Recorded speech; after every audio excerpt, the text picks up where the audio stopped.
And good day, everyone, and thank you for attending the one-on-one conversation, credit and collection through the pandemic and beyond, with our industry expert today, Pam Krank, President of the Credit Department. Pam, thank you for coming today to share with us your expertise and knowledge with our credit practitioners. We're excited to have you here. I know you have a lot of information to give, and we have a little bit of time, so let's just dive right into it.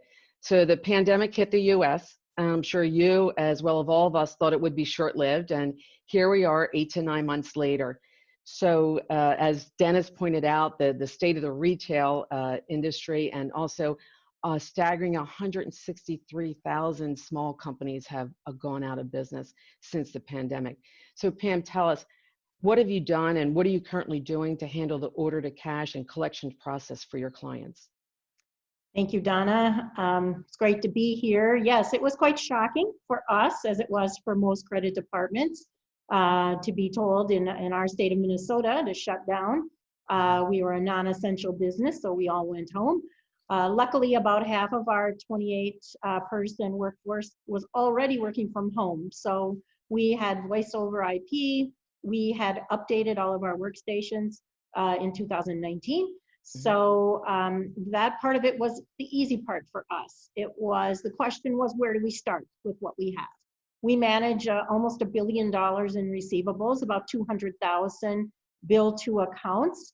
We knew much of that was going to be fine. Our biggest portfolio is Amazon, and our second biggest is Costco.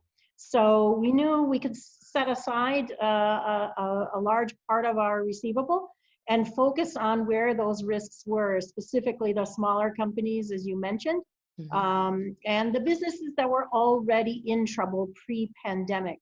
That was our focus, was on those. Luckily, we have risk codes on every single credit customer we work. We have analysts who are attaching those, and so we could zoom in on that information for the businesses that we had the biggest concern about. I will happily report that about 80% of our portfolio is back to pre-COVID performance. Wow. Awesome. So we are now laser focused on the remaining 20%, which is mostly in the restaurant, hotel businesses, small retailers, and our oil and gas businesses. So very focused on where those high risks are today and how to mitigate those risks. So what are you actually doing to mitigate the risk with that other 20% it is the biggest problem now, right? Yes. So, yes. And what are you doing then for those? A couple of things. From a collection standpoint, we've moved from this emailing sort of soft contact approach on customers without portals. We have portal groups and we have non-portal groups. So in the non-portal world, we're focused on calling. We're back to get on the phones, talk to the CFOs and the controllers, the presidents of these small firms, and find out what's going on. Stop with the passive statements and emailing and get to the phones. We want to know, in the beginning of the pandemic, do you see this as a temporary situation? Have you applied for your PPP funds? When are you expecting those? Luckily, we went through that process at TCD, so we knew the timing on that. We knew the impact. We wanted to be there as creditors to make sure we could get paid when they got that money. So we actually created a field for PPP funds to know which ones we need to stay focused on when they were expecting those payments. Where we are right now is we're still doing all of the calling. We're very, very focused on risk, and anyone who's ever heard me speak before knows that I'm a huge fan of getting bank information. We need to know how much cash these companies have and when is it going to run out. We need to know that as of today. 2019 financials aren't going to help us. Even some of the early 2020 financials aren't such a big deal. We want to talk to bankers. We have a whole team of people who do nothing but speak to bankers, get bank information. Mainly now we have to use groups like confirmation.com to get us that bank information, but we are totally fixed on what kind of cash do they have available and how fast are they burning through it.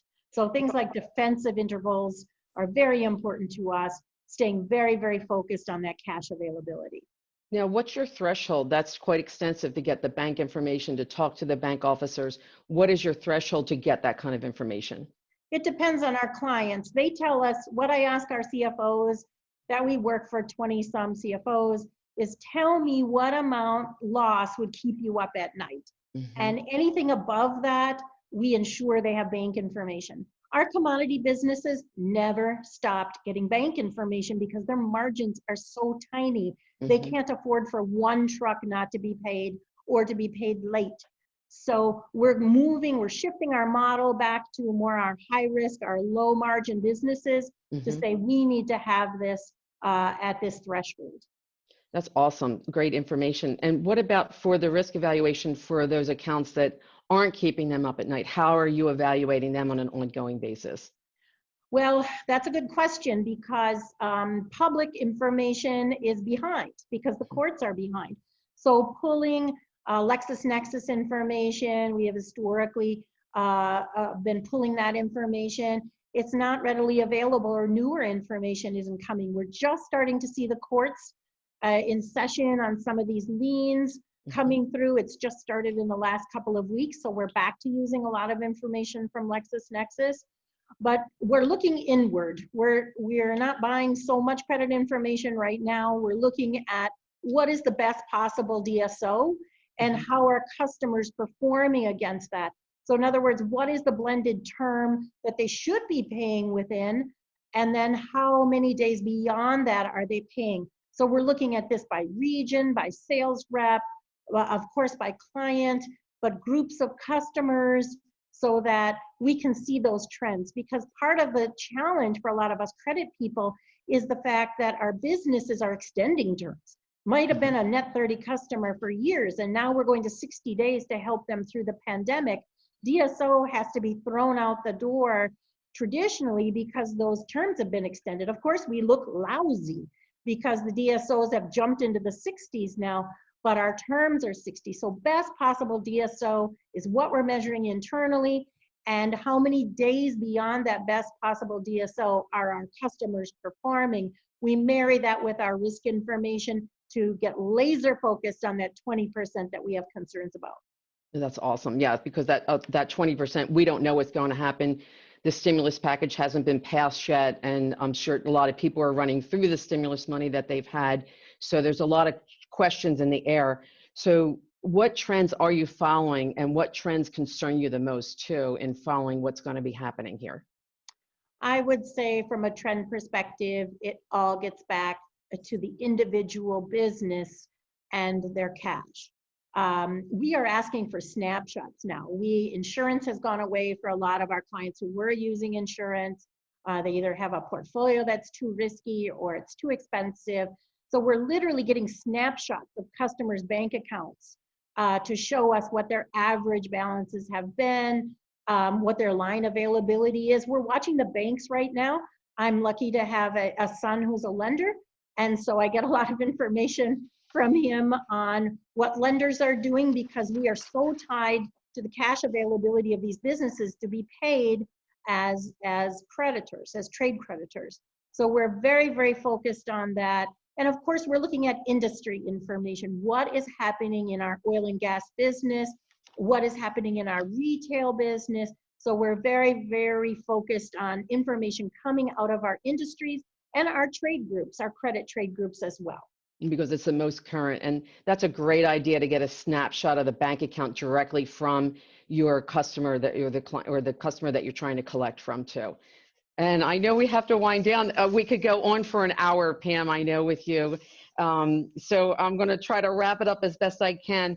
Real quick, this is just a fun question. On top of protecting your company's bottom line in dollars, their other most important asset is their people, and keeping them engaged with everyone working from home. What are you doing with your team to stay focused on the credit department's core values?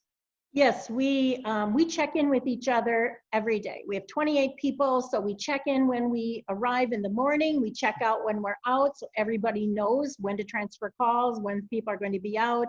I give them an update every day of what's going on at TCD, important things about our clients.